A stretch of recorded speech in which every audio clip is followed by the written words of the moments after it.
Let's move to Chapter 13. We're going to begin a study of more complex systems, that is, mixtures. We're going to apply what we learned in Chapter 12 on intermolecular forces and what we learned on chemical bonding and reaction enthalpy from General Chemistry 1 to these more complex systems. We'll start off looking at intermolecular forces and how they affect solubility. Then we'll look at intermolecular forces and how these affect the structure of biological macromolecules like proteins and nucleic acids. Then we're going to do a deeper dive on substance dissolution, and we'll look at reaction enthalpy and how that relates to this. Then we'll move on to colligative properties, and we'll finish up studying a special type of system called colloids. Here we review what we learned back in Chapter 2 in General Chemistry 1. Solutions and solubility. A solution is a homogeneous mixture of two or more substances existing in a single phase. In a solution, we have a solvent, that is the substance in which other substances are dissolved. Usually the solvent is the most abundant component. It is going to, almost in all cases for our study, be liquids. And we're going to see very often this is water. Water is a very important solvent for environmental science, for biological and biomedical systems, and for many industrial processes. The solute is the substance that is dissolved in the solvent. The solubility of a solute is the maximum amount of the solute that dissolves in a given quantity of solvent at a given temperature. The solute and the solvent that are soluble in each other in any proportion are called miscible. This would be, for example, vinegar and water. Liquids that are not soluble or do not dissolve in one another are termed immiscible, like oil and water. Substances that have similar types of intermolecular forces dissolve in one another. We'll see that the underlying factor that's most important is substances that have similar magnitudes of intermolecular forces will tend to dissolve in one another. We often express this by saying like dissolves in like. Here we'll do a quick refresher on intermolecular forces from Chapter 12. We'll start on the upper left-hand corner with the strongest forces and move down from there. The strongest force is the ion dipole force, like a metal ion or metal salt dissolving in water. The next strongest force is the hydrogen bonding force, where hydrogen is bonded to a nitrogen, oxygen, or fluorine atom, and that hydrogen atom can interact with a nearby molecule through that nitrogen, oxygen, or fluorine atom. The next weaker force is the dipole-dipole interaction, then the ion-induced dipole interaction, then the dipole-induced dipole interaction, and finally the weakest interaction, but the one that is ubiquitous, and that is the dispersion force or the London force that occurs within nonpolar molecules. One key thing to remember, when we have an ion-dipole interaction, like sodium being dissolved in water, there's not a single ion-dipole interaction.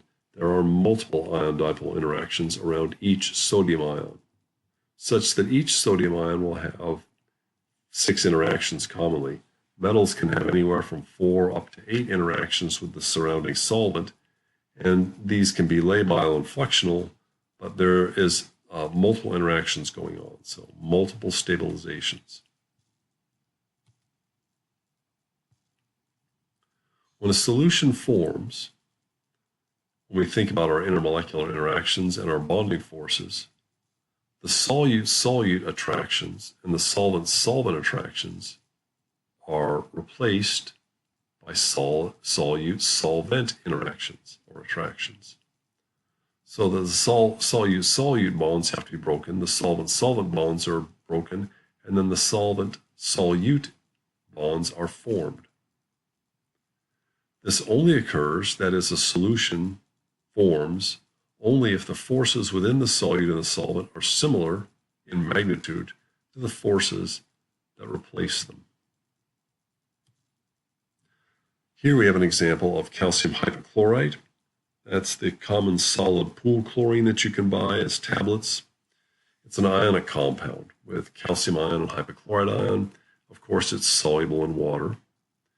And when this goes into water, the calcium hypochlorite ionic bonds are broken, and then the water hydrogen bonding forces are disrupted. And what is formed in our product are calcium to water ion dipole forces and hypochlorite to water ion dipole forces.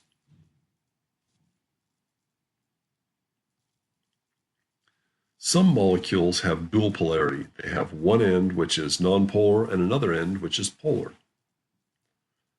Alcohols are a good example of this. These are organic compounds that have a nonpolar end and a polar hydrogen bonding end. We term these molecules amphiphilic.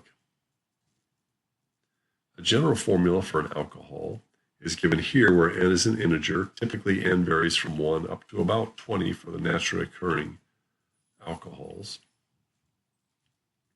And you can imagine the hydrocarbon end is nonpolar, and then the OH or hydroxyl end is polar and involves hydrogen bonding.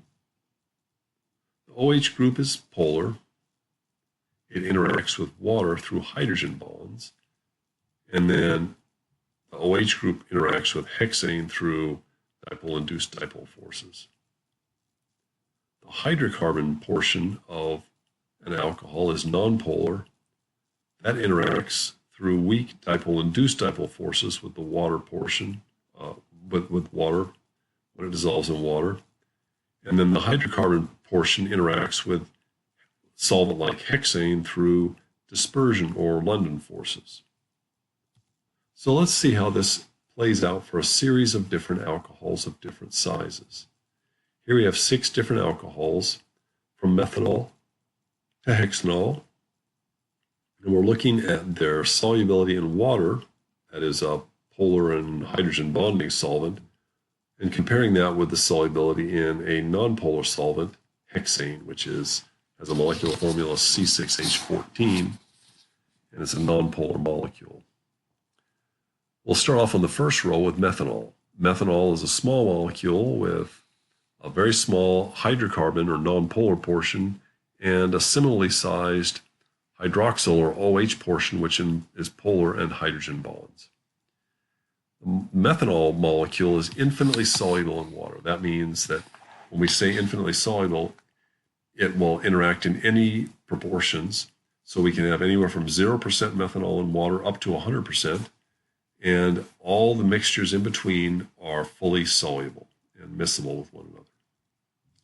And that occurs because methanol is a hydrogen bonding molecule. You can see that that's going to be a very big part of its interaction with any medium.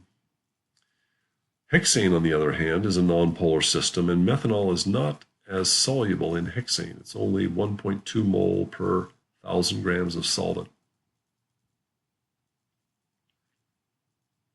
Next, we have ethanol, which has a larger hydrocarbon group, twice as big. It's still infinitely soluble in water. Ethanol is the alcohol that is commonly consumed in alcoholic beverages. But because it has a larger hydrocarbon group, it is now soluble in hexane. We can next take propanol. Now we're getting to a larger hydrocarbon group. It's still infinitely soluble in both water and hexane. But when we get to butanol, the hydrocarbon chain has gotten sufficiently large that it is no longer infinitely soluble in water. Those hydrocarbon interactions with water are sufficiently weak that they can't disrupt the water-water interactions. So it's only soluble to 1.1 mole per 1,000 grams of solvent. And of course, as we go to the larger hydrocarbon groups, in one pentanol and one hexanol, the solubility in water decreases, while the solubility in hexane maintains its high value. So if we look at our methanol-water interaction, we're seeing like dissolves like. For this small molecule, the hydrogen bonding within the solute, that is within the methanol, and the hydrogen bonding within the water solvent is simply replaced by hydrogen bonding between methanol and water, the solute and the solvent. So the small alcohols are miscible with water. We do have similar sorts of interactions, and so here we're looking at dispersion or on induced dipolar forces. So we can take a series of gases, most of these are nonpolar, and you can see that they're only going to have dispersion forces, helium, neon, and nitrogen, the first three in this table being good examples. Their boiling points increase because we're looking at systems that are getting larger. As they get larger, as you remember from chapter 12, their dispersion interactions increase. And so, since their dispersion forces are larger, they're also more soluble in water. They're still having the same amount of water disruption, but the resulting induced dipole interaction is stronger. Nitrogen is not highly soluble in water. It's only 10 by 10 to the minus 4 mole per liter, so it's still a low solubility in water, but it's much more soluble than our neon or helium. And then you can see carbon monoxide and nitric oxide, CO and NO. These have dipoles and they're much larger solubilities in water. We're going to take one quick slide here and look at a special type of solution. That is a solid-solid solution. We don't always have to have a liquid solvent. We can have effectively a solid solvent. And a common case of this is what we call alloys. This is a mixture of elements that have some metallic character. These form a solid-solid solution. There are two common types. There's a substitutional alloy, and substitutional alloys are ones where you have two atoms that are interacting, two dissimilar atoms which are very similar in size, like zinc and copper. Zinc and copper are next to one another in the periodic table, very similar in size, similar in properties, and they interact and mix together to form brass. Interstitial alloys, on the other hand, are things where you have spaces within a metal. There are small open vacancies where small atoms, like carbon or a hydrogen atom, can move inside. And they can fill some of these spaces.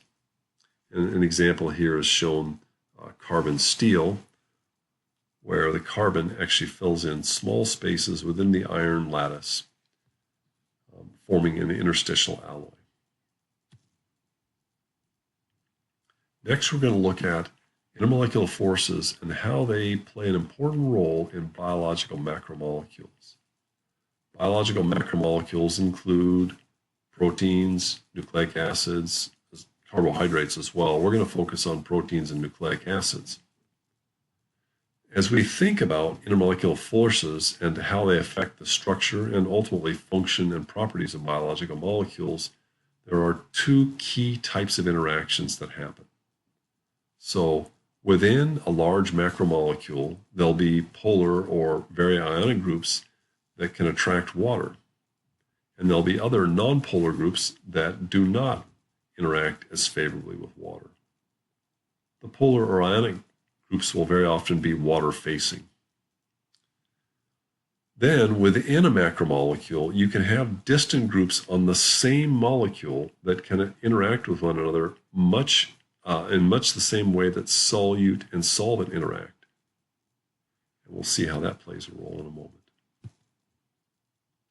We'll start off looking at amino acids. These are the building blocks of polypeptides and proteins. An amino acid is shown, a prototype amino acid is shown here. You have an amine group, which in water generally exists as the ammonium form, the NH3 plus on the left-hand side of the molecule. And on the right-hand side, we have the carboxylic acid portion, which usually in water has lost a proton and forms the CO2 minus on the right-hand side of the structure. In the middle, there's a single carbon atom called the alpha carbon that links the carbon and nitrogen together. And then that carbon, of course, it needs 4 bonds to it. It has a valency of 4. So one will be involved with a hydrogen atom, and the other will be one of 20 different R groups. And there's a variety of different R groups that exist. Now, to form a polypeptide or a protein, one carboxylic acid from one amino acid will interact with the amine group on another amino acid, forming a carbon-nitrogen bond and eliminating water. So that's shown here for a small, what we call polypeptide, that is 3 different amino acids have come together. The first one we have glutamic acid, and then it's formed the carbon-nitrogen bond in the center, and in the middle we have glycine, which simply has hydrogen. Then the next amino acid is serine, and finally on the right-hand side we have lysine. There are a variety of different amino acids. We won't go over these in detail, but they tend to fall in 3 different classes. And the classes depend on what side chain is bound to the alpha carbon. So we have nonpolar groups, and an example here is leucine, where you've got hydrocarbons bound to this as a side chain. In the intermediate, we have polar groups that involve either hydrogen bonding or dipole-dipole interactions, as for example, serine or cysteine. And on the right-hand side, we have ionic side groups like lysine or glutamic acid. When you have a protein which has all these amino acids linked together, the protein will tend to take a structure in solution that is driven by these side chains. And typically the ionic groups will face out towards the water, and the nonpolar groups will face inward, so the protein will fold up on itself. And as it folds, there'll also be special types of linkages where 2 different cysteines, that is the ones with the SH functional group to the alpha carbon, can come in close proximity, and they can form a disulfide linkage. They'll form a covalent bond which will hold the protein structure together.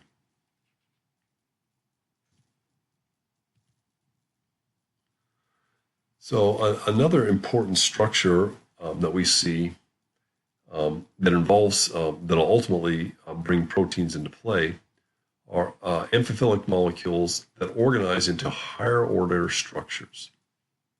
So here's an amphiphilic molecule. This is stearic acid. It's got a long hydrocarbon nonpolar chain tail on it. And then there's a head group on the right-hand side, the carboxylic acid group, which has lost its proton and replaced it with a sodium. That's an ionic head group. This is one of these amphiphilic molecules with a polar head group and a nonpolar tail. If we add a large amount of this to water, these molecules will tend to aggregate together such that the nonpolar hydrocarbon tails will stick together and the ionic head groups will go outward facing. The concentration has to be above what's called the critical micelle concentration, which is usually in the millimolar range. So here we see a typical micelle. It's a spherical structure where the outside of the sphere or the outside of the ball is your hydrophilic head groups, your ionic groups. And in the interior of our ball, we have our hydrophobic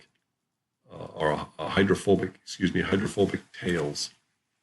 So a micelle is an organized group of amphiphilic molecules in a water solution.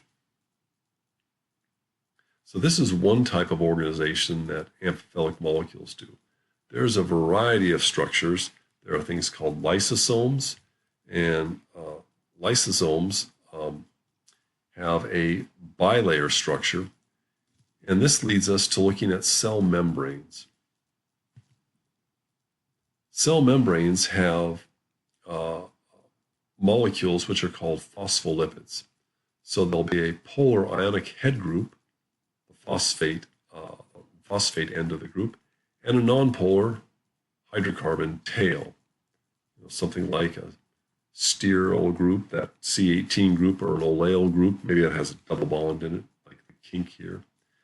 And so you can see that there's the kind of the solid pink with the gray tails. The pink is the head group, and the tails are the nonpolar. The gray tails are the nonpolar region. Now, if these are in large concentration in solution, the tails tend to stick together, but they form a bilayer structure. And this is what a cell membrane does. Here you can see all the polar head groups face in one of two directions, either out towards the outside of the cell or in towards the aqueous interior of the cell. And then the cell membrane itself is held together with these nonpolar tail groups. Now there are proteins, and these proteins can actually insert themselves into the cell membrane. When they're in the cell membrane, then typically the outside of the protein will face towards the hydrophobic region, those long nonpolar tails. So you can see that for a cutaway for a channel protein, you can see the kind of the gray region of the protein is pointing towards the interior of the cell membrane. In the center is, in this case, would be the region where you had your ionic groups or your hydrophilic groups. And so this is a channel protein. Channel proteins very often function to pump potassium into a cell and pump sodium outside a cell to maintain an important balance. And your textbook talks about one type of antibiotic, gramicidin A, which will insert itself into a bacterium cell membrane and allow sodium ions to move into the cell, ultimately throwing its ion balance off and killing it. Nucleic acids also have important sorts of behavior, where we have phosphate backbones that are linked together with sugars. So we have a phosphate and a sugar shown here. So the phosphate groups, they're ionic and they're very favorably interacting with water. And then we have what we call bases, and these bases are shown to interact with one another through hydrogen bonding, but not nearly so strongly with water as the phosphate group does. Thus, we end up with the double helix structure of DNA, where we have our polar ionic exterior that interacts very strongly with water, and on the interior we have our A, C, G, U interactions occurring through hydrogen bonding. Now let's move on to our solution formation, go back to that and look at it in much more detail using the tools we developed in Chapter 6. As we think about something dissolving in water, first we have our solute. As the solute has to go into water, we can think of this as like in a Hess's law approach. The solute particles have to be separated from one another before they can go into the solvent, at least in our thought experiment. This process is endothermic because we're breaking intermolecular forces. The solute, which is held together, we have to add energy to that to break up solute molecules into individual species. The delta H for that process is greater than 0. Secondly, we can look at the solvent, and the solvent will partially have its bonds broken because we have to make room for the solute to come in. This process is also exothermic. So the solvent breaks up somewhat, and the separated solvent then has a delta H that's also greater than 0. Our final step brings these together. So now the solute and solvent particles now can form intermolecular bonds. And this step is exothermic. So the separated solute molecules plus the separated solvent molecules come together to form the solution. Enthalpy for this process is less than 0. This is exothermic. Let's go through and review something carefully. The delta H solute is the delta H for the first step. Delta H solvent is the second step. And the delta H of mixing is where we bring the separated solute and solvent together. So now we can look at the overall heat of solution. That is the mixing process where I bring a solvent and a solute together. And as you can imagine, the delta H for that process is the sum of the individual values. The heat or enthalpy of solution is the total enthalpy change when the solute and the solvent form. That is the delta H for solvent plus the delta H for solute plus the delta H of mixing. Overall process, that overall delta H can either be exothermic or endothermic, depending on the size of delta H solvent, delta H solute, and delta H of mixing. The overall process is exothermic when delta H of solution is less than 0, and this will be because the sum of the endothermic processes is smaller than the exothermic term. Endothermic dissolution processes will have delta H of solution greater than 0 because the sum of the endothermic processes is larger than the exothermic term, that is the delta H of mixing. So let's look at an energy level diagram. If we have an exothermic process, we start off with our reactants at the middle black line. We separate them out into their individual components. Those are the upper lines. They come together to finally form on the lower line of the diagram, the solution. Delta H overall for this is negative. In this case, delta H of mixing must be greater than delta H of solute plus delta H of solvent. Delta H of mixing is negative. Delta H of solute and delta H of solvent are positive. Therefore, the overall process is negative. There are endothermic solution processes. And in this case, when you take your individual solvent aggregated and solute aggregated and break them up, when they recombine, they form a solution that's higher in enthalpy than the initial separated species. So here, delta H of mixing, the negative term, is less than delta H solute plus delta H solvent. Therefore, delta H of solution is greater than 0. This is an endothermic process. Now, sometimes we'll simplify this process or simplify these symbols, and let's look at this. Just take a moment to notice this in detail. Solvation is the process in which a solute particle is surrounded by solvent particles. And then for water, solvation is called hydration. So delta H of solvation can be thought of as the delta H solvent term plus the delta H of mixing term. This is just the idea that I'm taking an ion or a solute molecule, putting it into a solution. I'm not worried about breaking the ions apart or breaking the solute apart. I'm just taking the solute particle and putting it. So hydration is always exothermic.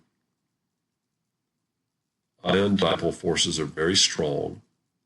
So the hydration interaction is always exothermic. Let's look at some common trends. And these are trends that are things I think you might be able to predict based on what you've learned already in previous chapters. For an ion, the delta H of hydration depends on charge density, that is the charge to volume ratio.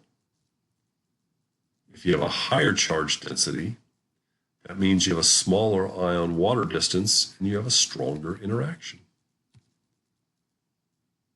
For charge density, the delta H of hydration decreases as you go down a group.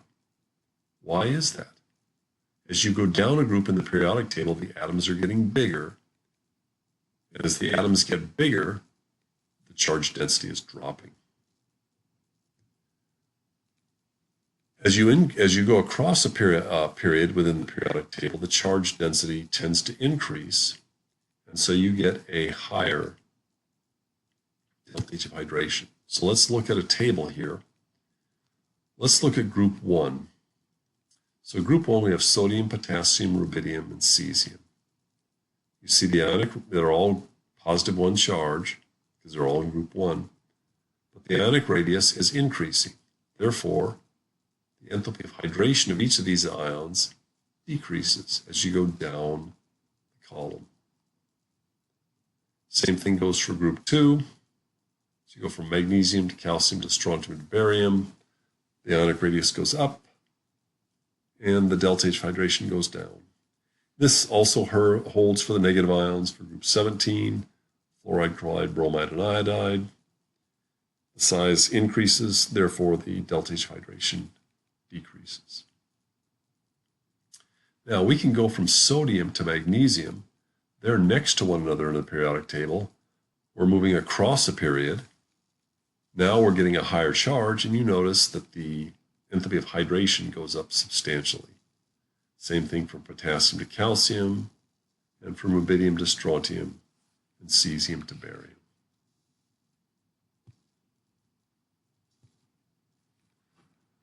So now let's look at the components of aqueous heats of solution. We have to separate an ionic solute into gaseous ions, and that requires a lot of energy, which we know is the lattice energy. You learned that back in chapter 9.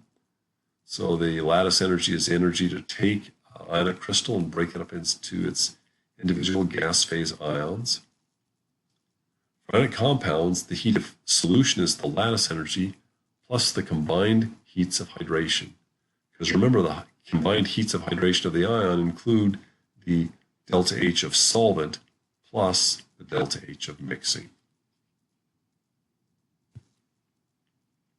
Let's look at 3 different types of salts that dissolve in water.